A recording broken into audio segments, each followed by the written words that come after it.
애통하는 자 복되도다. 제목을 삼고 함께 은혜 받겠는데요. 이 애통하는 자는 복이 있다. 너무나도 역설적인 말씀입니다. 애통하는 것이 어떻게 복이 될 수 있을까요? 세상에서는 애통하는 자에게 복이 있다고 절대로 그렇게 말하고 있지 않죠. 애통하다는 것은 뭘 의미하는 것입니까? 슬퍼하다, 안타까워하다, 절망스럽다, 이러한 의미가 표현되고 있는 것이 아닙니까? 그런데 어떻게 애통하는 것이 복이 된다라고 말씀을 할까요? 여기에서 예수님이 말씀하시는 애통은요, 다른 애통이 아니라 우리가 삶 속에서 애통하는 그 자체를 가지고 말씀하시는 것입니다. 애통하는 자는 복이 있도다. 왜 그럴까요? 위로를 받기 때문에 이 말씀을 하신 거예요. 어떻게 예수님이 이런 말씀을 하실 수 있었을까? 잘 생각해 보면은 예수님은 육신의 몸을 입고 우리에게요, 이 땅에 오셨습니다.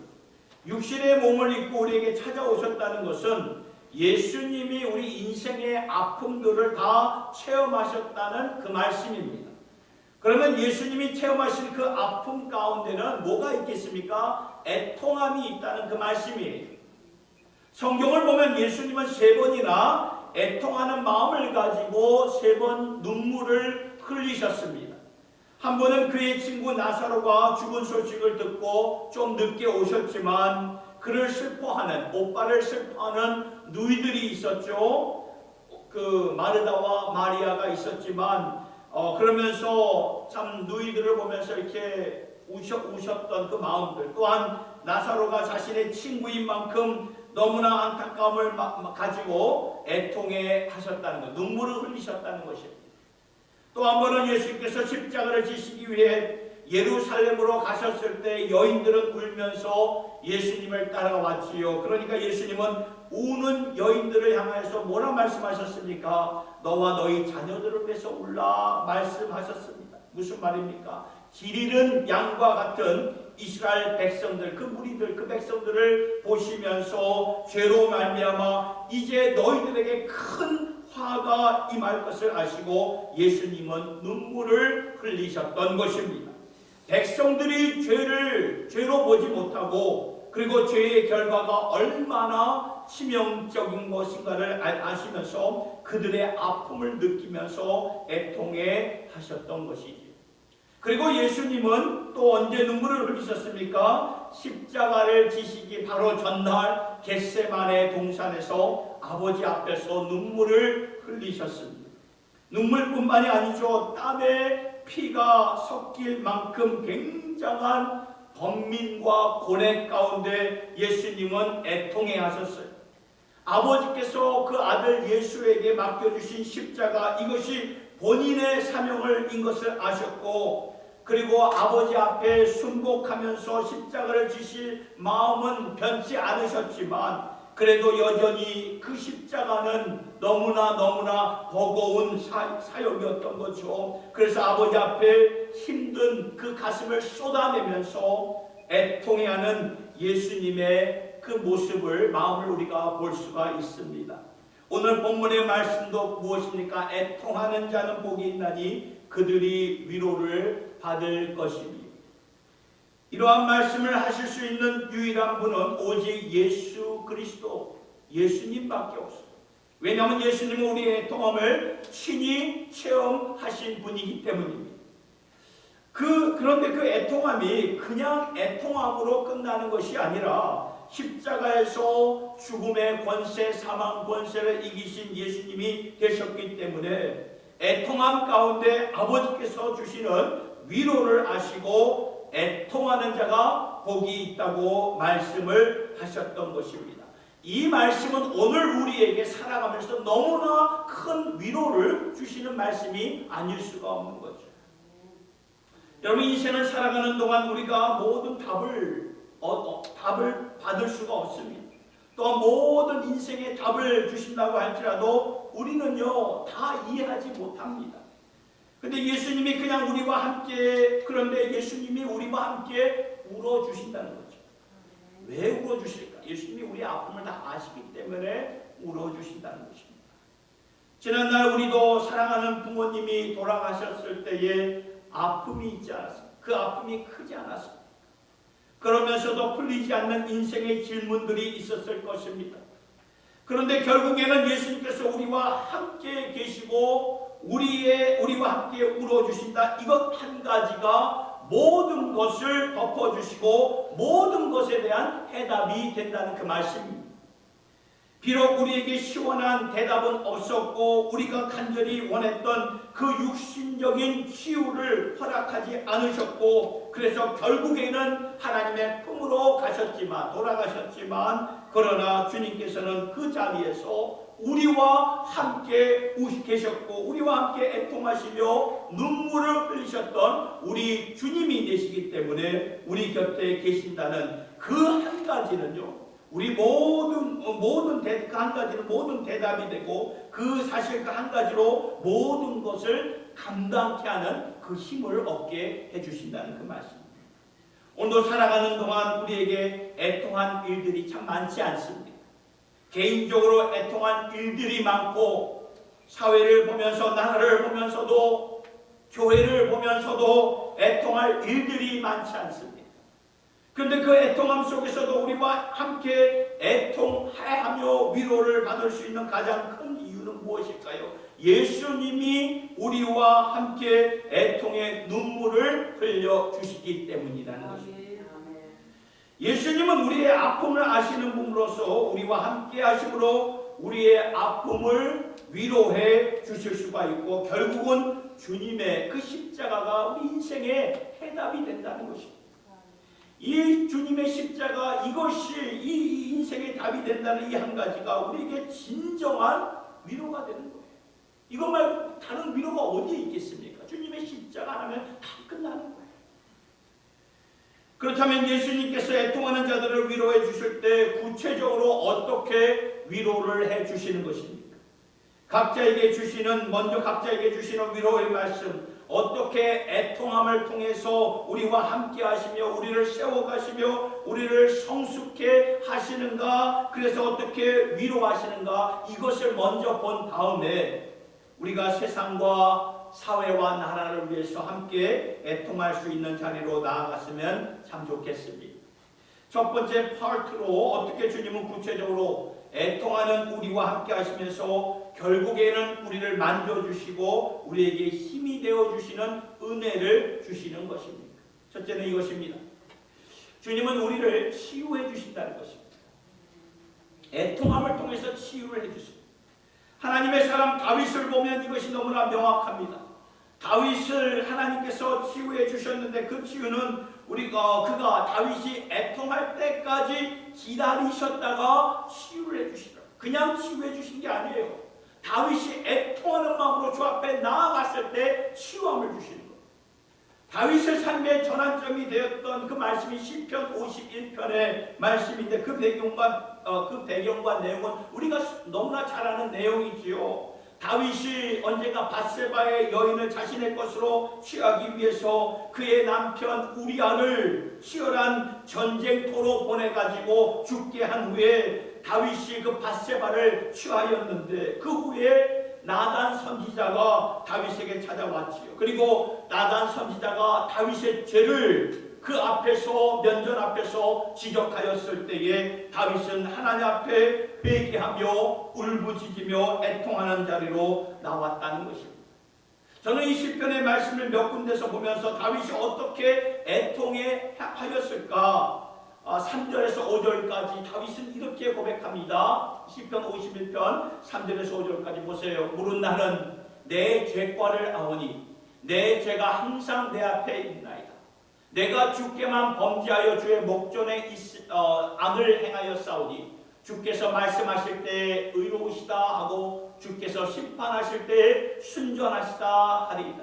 내가 죄악 중에서 출생하였으며 어머니가 죄 중에서 나를 잉태하였나이다.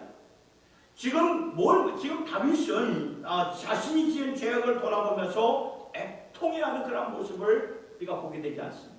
그동안 이렇게 너무나 끔찍한 죄를 하나님 앞에서 지었어도 자신이 죄인이라는 것, 자신이 죄악에게 물든 것을 모르고 살았던 자신의 모습이 너무나 부끄럽고 아마도 그 순간 나단 선지자가 그에게 죄를 지적했을 때 너무나 부끄러워서 그의 가슴을 찢었을 것이라는 생각이 들어요.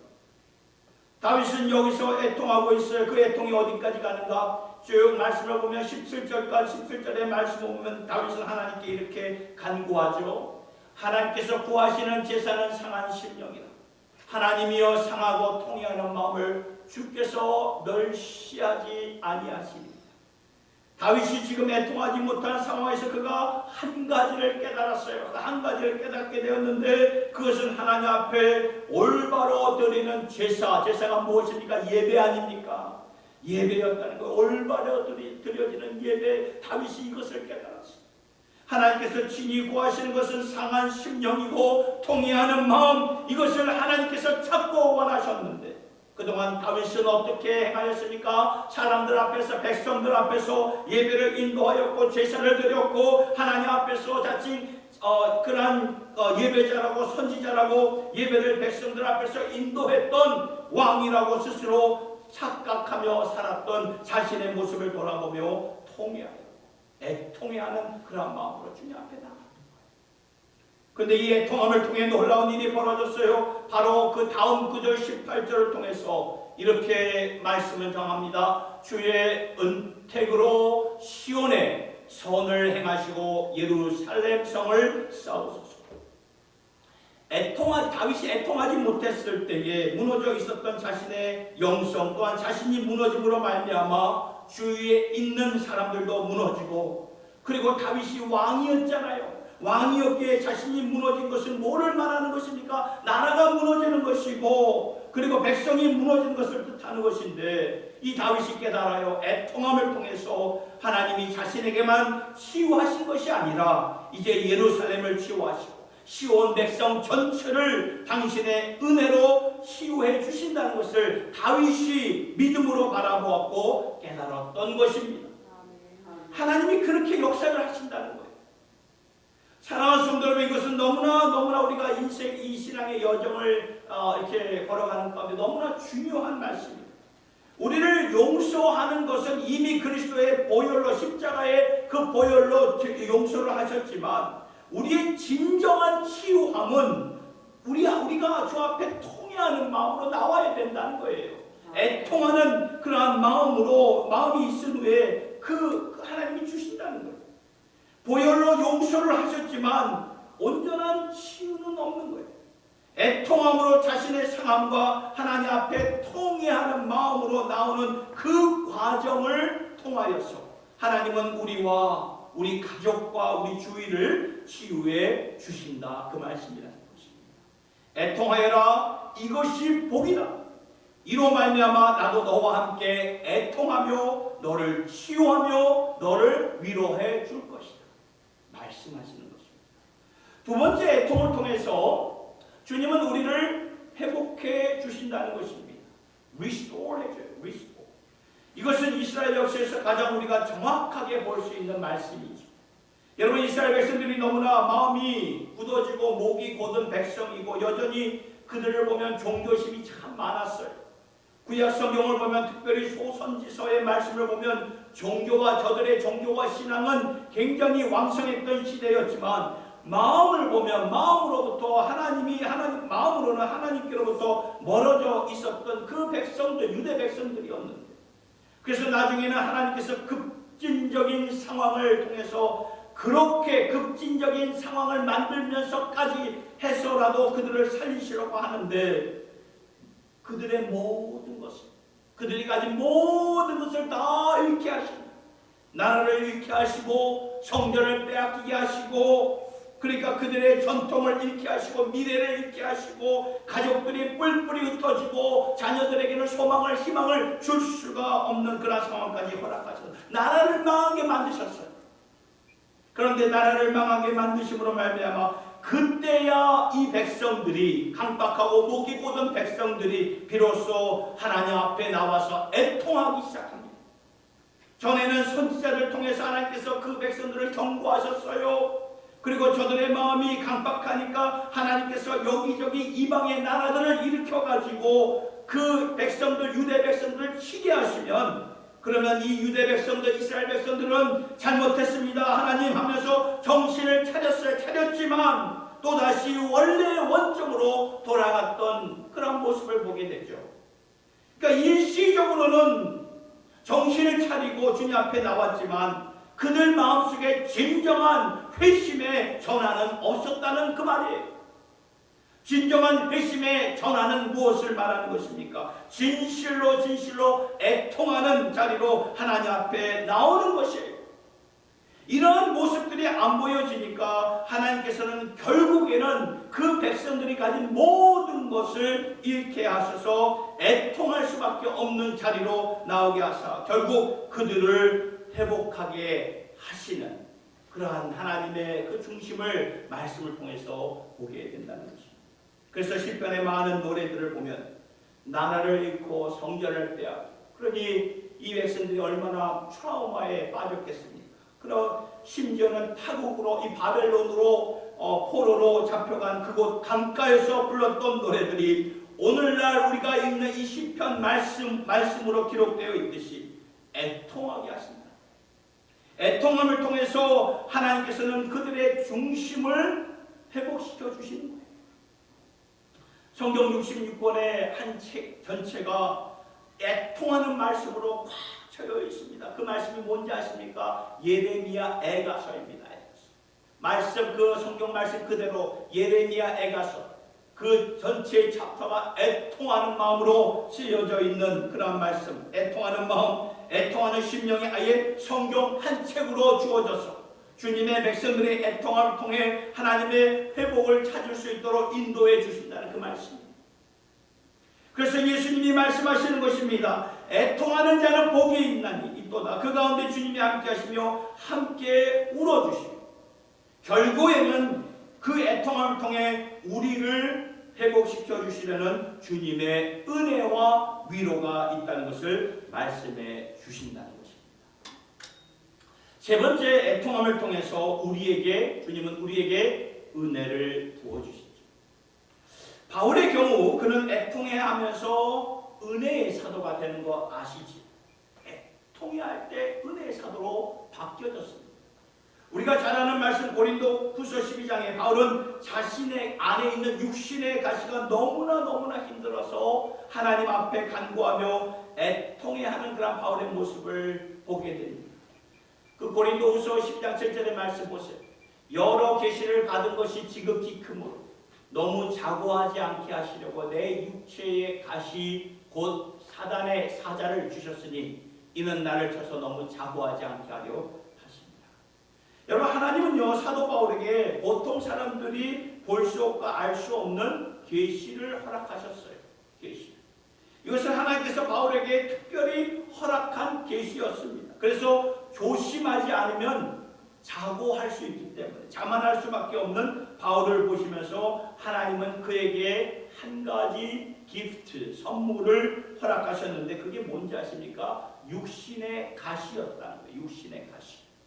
그런데 그 육신의 가시가 얼마나 괴로웠던지 바울이 뭐라고 표현합니까? 사단의 사자라고 바울은 말하고 있지 않습니까? 사탄의 사자, 내 몸을 죽이고 나로 하여금 사역을 제대로 할 수 없게 만드는 그러한 육신의 가시로 말미암아 사도 바울은 너무나 괴로웠어요. 그래서 이 육신의 가시가 떠나가기를, 없어지기를 3번이나 간구했던 거죠. 8절의 말씀을 보니까 이것이 내게서, 육신의 가시가 내게서 떠나가기 위하여 내가 3번 주께 간구하였다.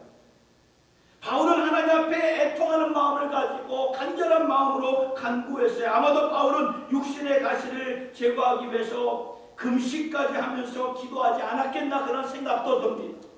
그런데 하나님은 다른 방법으로 대답을, 앤서를 주셨어요. 9절의 말씀입니다. 내게 이르시기를 내 은혜가 내게 족하도다. 이는 내 능력이 약한 데서 온전하여짐이라 하신다. 이러므로 도리어 크게 기뻐함으로 나의 여러 약한 것들에 대하여 자랑하리니 이는 그리스도의 능력으로 내게 머물게 하려 함이라. 너무나 힘든 그런 육체의 가시로 말 때문에 하나님 앞에서 3번이나 토로하고 애통하며 기도하는 그 자리에서 하나님께서 바울에게 주신 대답은 바로 은혜였어요. 은혜. 넘치는 은혜, 족한 은혜, 감당할 수 있는 은혜, 이기게 하는 은혜, 하나님은 그걸 바울에게 주셨다는 것입니다. 그 은혜로 말미암아 그리스도의 기쁨을 알게 하시고, 그 은혜로 말미암아 약할 때 강함이 되시는 하나님의 강함을 알게 하시며 은혜의 사도로 그를 일으켜 주셨다는 것입니다. 그래서 여러분, 우리가 애통할 때 하나님의 궁극적인 대답은 뭔지 아십니까? 은혜예요. 은혜.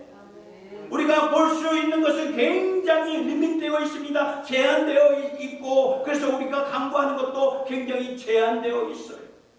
이것만큼은 하나님 내가 받아야 우리가 살 수 있다고 보는데 사실은 그게 아니지요. 간구한 것을 비록 받았다 할지라도 그 다음에 또 넘어질 수 있고, 또 힘들어질 수 있고, 또 쓰러질 수가 있다는 거예요. 그런데 우리가 궁극적으로 일어날 수 있는 힘은 무엇입니까? 하나님이 주시는 힘이에요. 하나님이 주시는 힘. 모든 상황 가운데 하나님의 기쁨으로 살 수 있게 하는 것은 하나님의 은혜라는 것입니다. 약할 때 강함 되신 하나님, 내가 연약할 때 강함으로 세워주시는 하나님의 은혜를 받아서 살게 하신다. 우리가 다 살아오면서 체험한 바 아닙니까? 육신의 질병으로 힘들어하십니까? 애통하는 자리로 나아가시기 바랍니다. 하나님은 반드시 은혜를 베풀어 주십니다. 자녀의 일로 힘드십니까? 하나님 앞에 간구하며 토로하며 금식하는 자리로 나아가시고 하나님이 감당할 수 있는 은혜를 주실 것입니다. 사는 것이 힘들어가지고 포기하고 싶을 때가 있습니까? 하나님 앞에 애통하며 애통하는 그런 심정으로 나오는 그러한 그 자리로 나아가십시오. 하나님은 은혜를 주셔서 약할 때 도리어 강함으로 살 수 있는 은혜의 그 간증을 우리에게 허락해 주실 것입니다. 아멘. 애통하는 자가 복이 있도다. 예수님께서 눈물로 우리와 함께 애통해 하시면서 우리를 만져주시고 지켜주시고 그 우리의 아픔을 친히 다 아시기 때문에 우리를 치유하시고 회복해 주시고 세워주시는 줄 여러분 믿으시길 바랍니다. 아멘. 자, 그런데 저는 여기서 말씀을 마치는 것이 아니라 앞서 말씀을 드렸듯이 우리가 애통할 때 하나님이 어떻게 위로할 것인가, 어떻게 우리를 더 성숙하게 은혜를 붙잡아 주시는가, 애통하는 자리에서 주시는데 여기에서만 끝나면 안 되고 금년의 표가 무엇입니까? 교회는 세상의 소금과 빛이다. 그리고 예수님께서 산상수훈의 말씀을 통해 연결되는 말씀이 너희는 세상을 향해서 세상을 위한 교회가 되어라 말씀을 하셨습니다. 그렇다면 세상에 들어가서 우리가 교회잖아요. 함께 짠맛을 주는 소금이 되어야 되고 함께 어둠을 밝혀주는 빛이 되기 위해서는 그 애통함이 나를 위한, 나의 가족만을 위한 애통함이 아니라 그것으로 끝난다면은 나를 위하고 내 가족을 위한 그런 애통함으로 끝난다면 이 산상수훈의 말씀은 부분적인 산상수훈의 말씀밖에 될 수가 없어요. 그렇다면 어디까지 애통하는 자리로 나아가야 합니까? 세상과 함께 애통하는 자리로 나아가야 된다는 것입니다. 여러분 지금 세계를 한번 돌아보시기 바랍니다. 세상은 지금 탄식하고 있어요. 성경은 세상이 탄식하고 있는 것에 대해 로마서 8장 20절에서 22절까지 그 말씀을 증거하고 있는데 여러분 이 말씀을 보세요. 피조물이 허무한데 굴복하는 것은 자기 뜻이 아니요 오직 굴복해 하시는 이로 말미암습니다. 그 바라는 것은 피조물도 썩어짐의 종로를 탄 데서 해방되어 하나님의 자녀들의 영광의 자유에 이르는 것이니라. 피조물이 다 이제까지 함께 탄식하며 함께 고통하는 것을 우리가 아는 이 말씀이 로마서 8장에 있다는 것이 참 너무나 새로워요. 우리가 한때 로마서 8장을 외웠고 지금도 매 주일마다 그리고 새벽 기도회 때마다 여러분들과 함께 읽고 암송하고 있지 않습니까? 그래서 이 로마서 8장은 성령 충만함으로 사는 자들, 성령의 사람들로 사는 자들이 무엇인가를 우리에게 알려주시는 너무나도 영광스럽고 하나님의 길을 보여주시는 그러한 귀한 말씀인데 그런데 이 말씀 가운데 로마서 8장 말씀 가운데 이 말씀이 20절에서 22절의 말씀이 가장 가운데 중간에 이 말씀이 나왔어요. 왜 이 한가운데 저렇게 탄식하고 있는 피조 세계를 우리에게 보여주시는 것일까요? 이게 도대체 무슨 의미일까요? 처음에 로마서 8장을 읽을 때 이 구절을, 이 말씀을 이해하기가 참 어려웠습니다. 힘들었어요. 이 말씀이 왜 여기에 나와 있는 것이지? 그런데 보면 볼수록 하나님의 메시지는 명확합니다. 성령의 사람들로 살면서 탄식하는 세상의 소리를 듣지 못하고 또 저들에게 달려가서 성령이 우리에게 주시는 생명을, 사랑을, 소망을 같이 나누지 못한다면 그것이 어찌 성령의 사람들이라 말할 수 있겠느냐, 그 말씀이에요. 그냥 메시지로 주시는 거예요. 성령 충만한 예수님은 어떻게 하셨습니까? 세상 안으로 들어가시지 않았습니까? 죄인들 가운데로 들어가시지 않았습니까? 그렇다면 오늘 우리도 예수님처럼 성령의 사람들로서 하나님이 우리에게 그 위로를, 말할 수 없는 위로를 주실 때에 우리는 세상의 탄식 소리를 들으며 그들을 위로해 줄 수 있는 하나님의 백성들이 되셔야 된다는 그 말씀입니다. 우리는 지난 2주 동안 LA에서 있었던 그 큰 산불과 우리나라 현직 대통령이 대한민국 헌정 역사상 구속된 것은 처음 있는 그런 일들을 뉴스를 통해서 듣게 되지 않았습니다. 어떠십니까, 마음도? 산불에 대해서는 다 같은 공감에 참혹하기 그지없죠. 너무 끔찍해요. 참혹하기 그죠. 우리나라 대통령이 구속된 것에 대해서는 착잡한 마음이 이루 말할 수가 없는 그 마음. 그러니까 우리나라 대한민국을 위해서 기도하지 않을 수가 없는 중심이 있어. 우리나라가 왜 이렇게 되었을까? 왜 이 지경까지 갔을까? 나 때문이에요. 나 때문. 너 때문이 아니라 나 때문입니다. 내가 나라를 위해서, 대통령을 위해서, 위정자들을 위해서 얼마나 우리가 기도를 했는가. 우리는 지금까지 뉴스를 들으면서 비판하거나 비난하기에 앞섰던 우리들의 그런 모습이 아니었습니다. 이제는 좀 우리가 바뀌어져야 돼요. 바뀌어야 돼요. 예수님의 마음을 가지고 애통하는 그런 중심을 가지고 주여 우리나라를 불쌍히 여겨 주시옵소서. 긍휼히 여겨 주시옵소서. 고쳐 주시옵소서. 여러분, 우리나라 정말 위험합니다.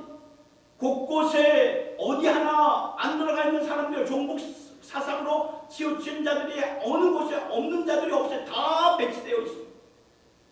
그런 애통하는 마음으로 우리가 기도해요. 한 번이라도 우리가, 여러분, 우리나라 대한민국이 어떻게 세워진 나라입니까? 성경에 기초하여서 세워진 그런 우리나라입니다.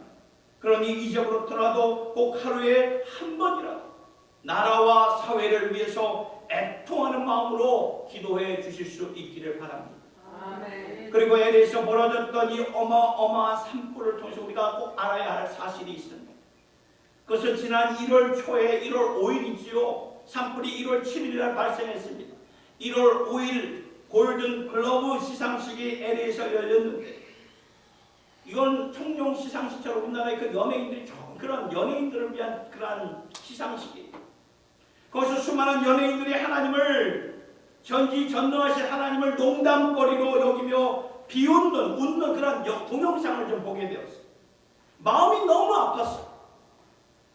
그 일 직후에 그 수많은 연예인들이 하나님을 농담거리로 여긴 직후 이틀 후에 어떤 일이 일어났습니까? 산불이 LA 동시다발로 일어난 가운데 한 곳이 바로 할리우드 힐스라는 그 지역이었습니다. 연예인들이 사는 호합판에 집들이 있는 곳이지. 그러한 집들이 산불로 말미암아 초토화가 되었어요. 완전히 다 타버렸어요. 저는 이 사건을 보면서 하나님이 왜 이러한 재앙을 주셨을까? 하나님의 이름이 조롱당할 때 하나님은 무관심하셨을까? 아니에요. 하나님은 다 보고, 우리의 중심을 보신 하나님이십니다. 다 보고 계십니다. 하나님의, 여러분, 이 갈라디아서 6장 7절의 말씀을 보세요. 스스로 속이지 말라. 하나님은 만물이 여김을 받지 아니하시나니 사람이 무엇으로 심든지 그대로 거두리라. 이 말씀은 개인에게 상기시켜진 것에 그치지 않고 국가와 나라, 사회에게도 적용되는 걸 말씀이죠. 여러분, 이 LA 산불은 생생하고도 구체적인 경고입니다. 땅을 태워버릴 불처럼 하나님의 심판의 불도 모든 것을 정화하고 깨끗하게 하실 것이라는 거죠. 이건요, 여러분, 파멸의 메시지가 아니에요. 파멸의 메시지가 아니라 깨달으라는 거예요. 깨달으라. 하나님께로 돌아오라, 그 말씀이에요. 오늘 우리가 애통하는 마음을 갖고 교회로서, 공교회의 지체로서 우리도 책임감을 느껴야 된다는 그 말씀입니다. 애통하고 계신가요? 아파하는 사회의 목소리를 들으면서 우리가 애통하지 않는다면 주님의 교회로서 그 역할을 제대로 감당할 수가 없는 것 아니겠습니까? 성경은 로마서 12장 5절의 말씀에 즐거워하는 자들로 함께 즐거워하고 우는 자들로 함께 울라 우리에게 말씀을 하십니다. 그렇게 살고 계십니까?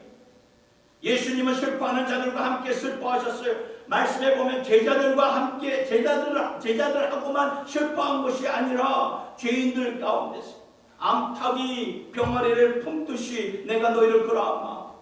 하나님이 그러한 마음으로 우리를 보시면서 안타까워하신다는 거죠.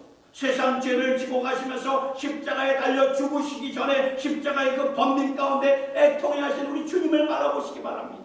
아멘. 예수님의 애통은 그냥 우리들만을 위한, 자신들만을 위한 애통이 아니셨어요. 세상을 위한 애통이셨다는 거예요. 그래서 요한복음 3장 16절의 말씀 보니까 하나님이 세상을 이처럼 사랑하사 독생자를 주셨으니 무슨 말입니까? 하나님은 세상을 사랑하사 세상 안으로 자신의 독생자를 보내주시면서 애통해 하셨다는 그 말씀이에요. 그런데 오늘의 교회들이 하나님은 세상을 교회들이 그러지 못하는 것 같아요. 그렇게 애통하며 살지 못하는 것 같습니다. 우리 자신을 위해서, 가족을 위해서 애통해야 하는 것은 그래도 하는 것 같지만, 그런데 세상과 함께 애통하는 것은 솔직히 말하면 별로 아예 하지를 못하는 것 같은 그런 느낌을 받아요. 이렇게 되기까지는 교회의 그 리더들의 책임이 큽니다. 저부터 회개해야 합니다. 물론 교회로서 할 일은 했습니다. 기도도 했고 필요하면 우리도 도움의 손길을 보내기도 드렸고 나름대로 했지만 솔직히 말하자면 자리가 멀어진 자리에서 한 것이 아닌가 그런 생각이 들었습니다. 왜냐하면 내 마음은 아프지 내 아픔은 아직 아니니까. 나에게는 그런 아픔이 없으니까 괜찮아.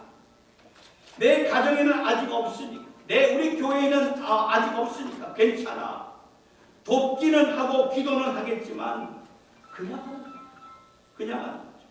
근데 이번에 여러분 이 산불의 재난과 대통령이 구속되는 그런 모습을 보면서 더 이상 나 자신과 가족에게만 국한된 그러한 자리에서 우리가 이제 일어나 사회와 나라를 바라보는 아픔이 우리의 아픔이 되어야 된다는 것입니다. 애통하는 마음으로 우리가 기도하셔야 돼요. 여러분 우리가 주님의 몸된 교회라면 이것을 반드시 느끼시면서 살아가셔야 돼요. 우리의 몸은 느끼는 기관이 느껴요. 뭐가 하나만 박혀도 아프지 않습니까? 조그만 거 하나 박혀도 아픕니다. 여러분 몸에는 아픔을 느낄 수 있는 신경세포가 다 누구에게나 주어져 있습니다. 이처럼 주님의 몸된 교회가 오늘 이 땅에 세워졌어요. 이 말은 무엇을 말합니까? 하나님께서 우리를 당신의 몸된 교회로 세워주셨다 그 말씀입니다. 그 가운데서 함께 아파하면서 애통해야 하라 그 말씀입니다. 그동안 우리가 얼마나 세상과 함께 애통하셨습니까? 세상의 탄식 소리를 얼마나 들으셨습니까? 세상의 괴로움들이 나의 괴로움으로 얼마나 느끼면서 살아오셨는지 저는 오늘 여러분들과 함께 회개의 자리로 나오고 싶은 그러한 마음입니다. 그래서 진정한 회개로 인하여서 우리의 삶의 방향을 바꾸면서 이제는 내가 이렇게 살아서는 안 되겠다. 여러분 교회는 세상의 소금과 빛이라. 이게 우리 금년의 표 아닙니까? 그런 표로만 끝나서는 안 된다는 것. 진짜 세상을 위한 교회로 일어나기 위해서는 세상과 함께 우리가 애통할 수 있는 그 자리로 가야 된다는 것입니다. 애통하는 자는 복이 있나니 주 안에서 애통하시고 믿음으로 애통해 하시고 애통한 가운데서도 방향은 하나님께로 돌리시고 애통하는 가운데서 믿음을 선택하고 기도를 선택하고 말씀을 붙잡고 나아가는 이것이 바로 거룩한 애통함이라는 그 말씀입니다. 이렇게 주님의 몸된 교회가 일어날 수 있기를 예수님의 이름으로 축복합니다. 아멘. 그래야 세상을 축복할 수 있고 그래야 시대적인 사명을 갖고 일어나는 교회가 될 수가 있다는 그 말씀이죠. 애통하는 심령으로 우리가 나에게만 적용하지 마시고 이제는 지금부터라도 세상과 함께 아파하며 책임감을 나에게 돌리시고 느끼며 돌이키는 심정으로 나아갈 수 있는 주님의 몸된 주님의 권속들이 될 수 있기를 예수님의 이름으로 축원합니다. 아까 우리가 부른 찬송가 거룩한 손 주시옵소서, 우리 이 찬양 부르며 나아가겠습니다.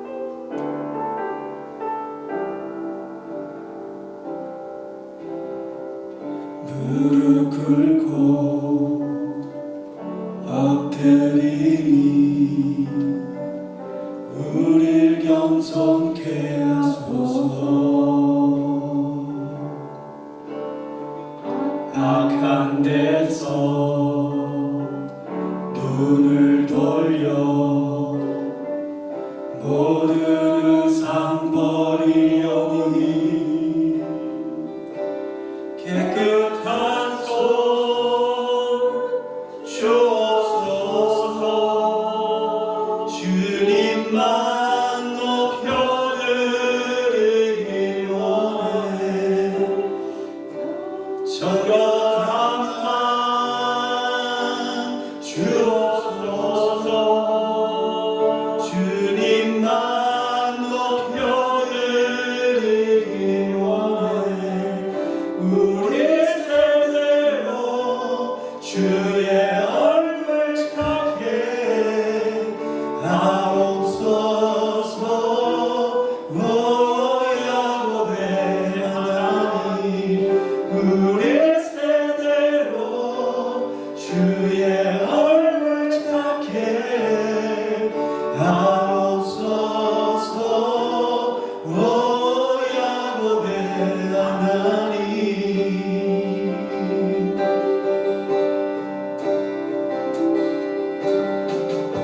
무릎 꿇고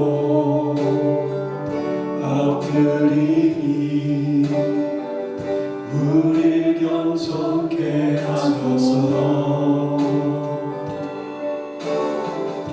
악한 데서 눈을 돌려 모든 의상 버리오니 깨끗한 손 주옵소서. 주님만 높여드리기 원해. 정결한 맘 주옵소서. 주님만 높여드리기 원해. 우리 세대로 주의 얼굴 찾게 하옵소서. 오 야곱의 하나님, 우리 세대로 주의 얼굴 찾게 하옵소서. 오 야곱의 하나님, 우리 세대로 주의 얼굴 찾게 하옵소서. 오 야곱의 하나님, 우리 세대로 주의 얼굴 찾게 하옵소서. 오 야곱의 하나님.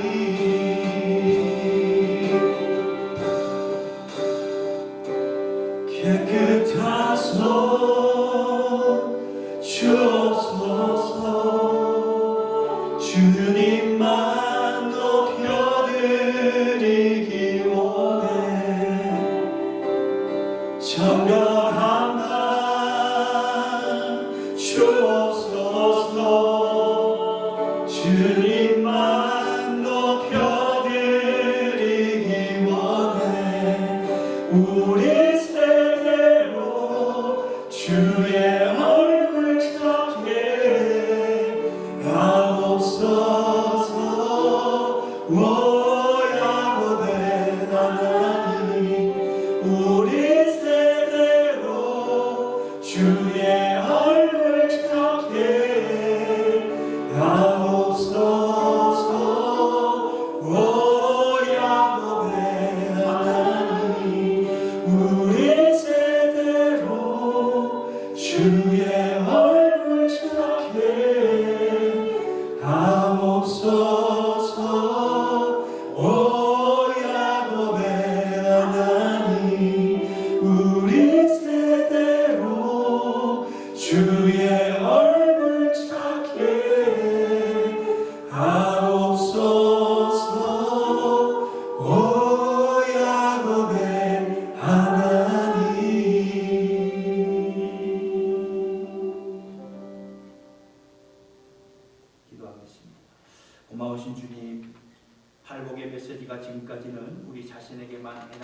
메시지로 들었지 세상을 그렇게 마음에 품고 살지 못했음을 하나님 고백합니다.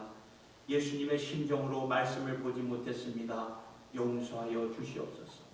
세상을 향하여 오셨던 예수님의 가슴을 오늘 우리에게도 주셔서 애통하라, 이 말씀을 우리 자신에게만 적용하지 말게 하시고 이제는 세상의 탄식 소리를 듣게 하여 주시옵소서. 세상과 함께 아파하고 책임감을 느끼며 돌이키려는 심정을 우리 모두에게 허락하여 주시옵소서. 말로만이 아니라 진정한 회개와 마음이 전환되는 모습으로 주님 앞에 나올 수 있기를 원합니다. 마음 문을 열어주시고 눈을 열어주시고 귀를 열어주셔서 주님과 함께 애통할 수 있는 저희들 모두가 되게 하여 주시옵소서.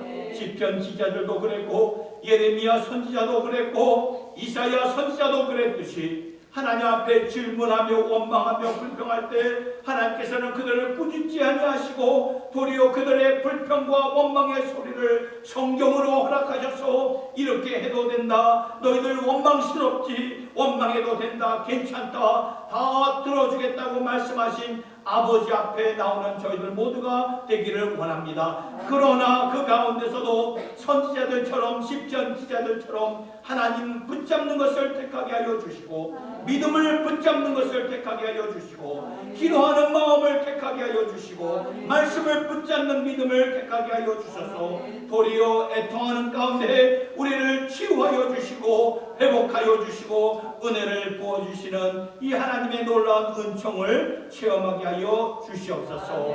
감사드리오며 우리 주 예수님의 이름으로 기도드리옵나이다. 아멘.